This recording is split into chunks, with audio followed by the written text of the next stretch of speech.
Hello student, myself Prakash England. Today we are going to learn about the topic biomolecules, subtopic enzymes.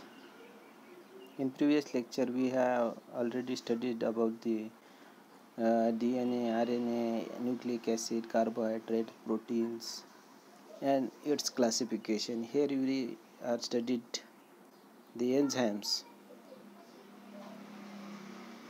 Enzymes, what are the enzymes? Enzymes काय? Enzymes are the biocatalyst which speed up the chemical reactions. एन्झाईमची जी definition आहे, हे डेफिनेशनमध्ये enzyme म्हणजे काय, तर enzyme हे बायोकॅटलिस्ट आहे जे की एखाद्या केमिकल रिॲक्शनसाठी स्पीड देण्याचं काम करते. If these enzymes were not present in the cell, either the reaction would not occur, or if they occur, they would occur at a very slow rate. जर का हे एखाद्या रिॲक्शनमध्ये जर नसेल तर ही रिॲक्शन पुरी होऊ शकत नाही, आणि जर का ते असली तरी त्याचे स्लो रेटमध्ये ते चालते.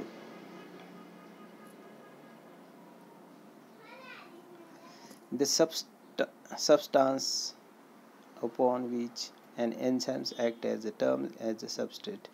एखाद्या सबस्टन्समध्ये सबस्ट्रेट म्हणून एन्झाईम्स काम करत असते. The enzymes which are present in the cells are known as endoenzymes. Example, enzymes produced in a chloroplast and mitochondria. जर का एन्झाईम्स सेलच्या आतमध्ये असेल त्याला एंडोएन्झाईम्स म्हणतात, आणि जर का ते बाह्य भागाला असेल सेलच्या तर त्याला एक्झोएन्झाईम्स म्हणतात. त्याचे एन्झाईम्स रिलीज बाय मेनी फंगाय. कशामध्ये असतं ते? मेनी फंगायमध्ये एन्झाईम्स ही सेलमध्ये असेल एंडो एन्झाईम्स म्हणतात, आणि बाह्य भागावर जर असेल त्याला एक्झोएन्झाईम्स म्हणतात. ठीक आहे. एंडो एन्झाईमचं एक्झाम्पल आहे क्लोरोप्लास्ट आणि मायटोकॉन्ड्रिया, आणि एक्झो एन्झाईमचं आहे फंगाय.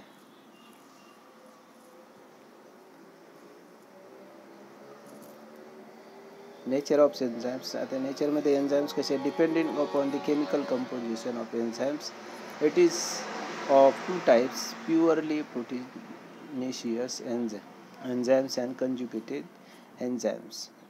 प्युअरली प्रोटीनेशियस म्हणजे ज्यामध्ये प्रोटीनचा अंतर्भाव असेल असे हे एन्झाईम्स, आणि कंजुगेटेड म्हणजे मिक्स एन्झाईम्स असतील काही.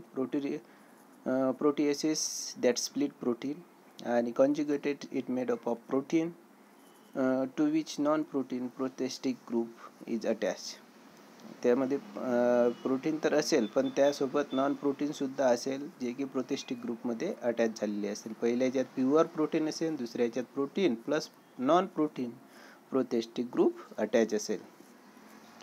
The organic compound that are tightly attach to the protein part are कोएन्झाईम्स.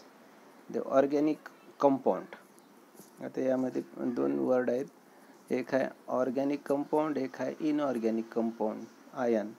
आता ऑर्गॅनिक कंपाऊंड जर का ते प्रोटीनसोबत टाईटली अटॅच असेल तर त्याला कोएन्झाईम्स म्हणतात. टॅनामाइड्स, ॲडेनाइन डायन्यूक्लियोटाइड NAD अँड फ्लॅविंग मोनोन्यूक्लियोटाइड्स FMN. म्हणजे ऑर्गॅनिक कंपाऊंडसोबत प्रोटीन टाईटली जर अटॅच असेल तर त्याला कोएन्झाईम्स म्हणतात. त्याचे NAD आणि FMN हे दोन त्याचे एक्झाम्पल आहे. जर इनऑर्गॅनिक कंपाऊंडसोबत ते लूजली अटॅच असेल प्रोटीन पार्ट तर त्याला कोफॅक्टर म्हणतात. पहिल्या ह्याच्यात कोएन्झाईम्स, दुसऱ्या ह्याच्यात कोफॅक्टर्स. एक्झाम्पल्स आहेत त्याचे magnesium, copper, zinc, iron, manganese. Iron is a cofactors of enzymes. Metal of cofactors are refer to an enzymes activators. यापैकी वरचे जेवढे सर्व बघितले आहे ते मॅग्नेशियम असेल, copper, zinc, iron, manganese, iron, त्यापैकी मेटल जे आहे, मेटल को फॅक्टर्स आहे आणि त्याचा रोल काय आहे, एन्झाइम्स ॲक्टिवेटर म्हणून ते कार्य करते. Properties of enzymes. Proteinaceous nature. पहिले त्याची प्रॉपर्टी आहे proteinaceous. All enzymes are basically made up of protein. Proteinaceous म्हणजे त्यामध्ये प्रोटीन हे पासून ते बनलेले असतात. 3 डायमेन्शनल शेप. दुसरं त्याचा all enzymes have 3 specific dimensional shape. Catalytic property. Enzymes are biocatalyst which speed up biochemical reactions but themselves term as unchanged. Specificity of action. Each enzymes act upon a specific substrate or specific group of substrate.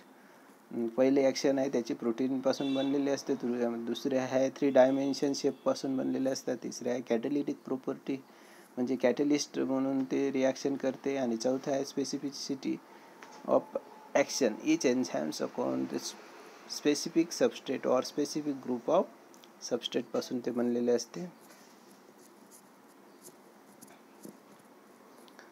नंतरची property आहे त्याची की reversibility of action. Enzymes are very sensitive to temperature and pH. एन्झाइम्सचे जे action आहे हे जे temperature आणि pH हे अगदी सेन्सिटिव्ह असतात. Any increase or decrease pH cause decline in the enzymes activity. जर का एन्झाइम ॲक्टिव्हिटीज म्हणजे होत असेल तर त्यामध्ये pHचा रोल अत्यंत महत्त्वाचा असते. त्यामध्ये या pHचं जर इन्क्रीज आणि डिक्रीज झालं म्हणजे कमी आणि जास्त जर झालं तर हे एन्झाइम्स ॲक्टिव्हिटी डिक्लाइन होते म्हणजे प्रॉपरली ते वर्क होत नाही. Ex enzymes pepsins is secreted in a stomach show highest pH of 2 that is acidic. जेव्हा आपण एक्झाम्पल पाहतो पेप्सिनचं, पेप्सिन हे सिक्रेट कुठं होते, आपल्या स्टमकमध्ये होते म्हणजे आपल्या पोटामध्ये होते.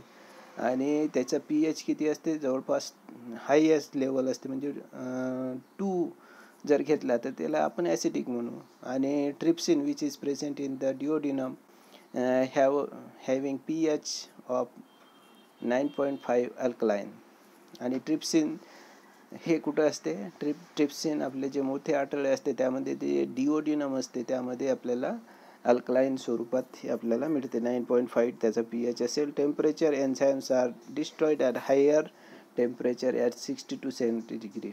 एन्झाइम्सला जर डिस्ट्रॉय कोणतं टेम्परेचर करायचं असेल तर ते असेल 60 आणि 70 डिग्री सेल्सिअसपर्यंतचं. ठीक आहे. अशा प्रकारे आपण पूर्ण आज एन्झाइम्सबद्दल त्याचे डेफिनेशन बघितली, त्याचे टाईप्स बघितले आणि त्याची प्रॉपर्टी बघितली. तर यानंतर आपल्याला या टॉपिकवर कोणते हे करायचं आहे होमवर्क. तर व्हॉट आर द एन्झाइम्स हे डेफिनेशन लिहायचे आहे. Write their properties. त्याची प्रॉपर्टी लिहायची आहे आणि जर का तुम्हाला सुचलं तर त्याचे टाईपसुद्धा लिहून काढायचे. आजच्या टॉपिकसाठी एवढंच. थँक्यू.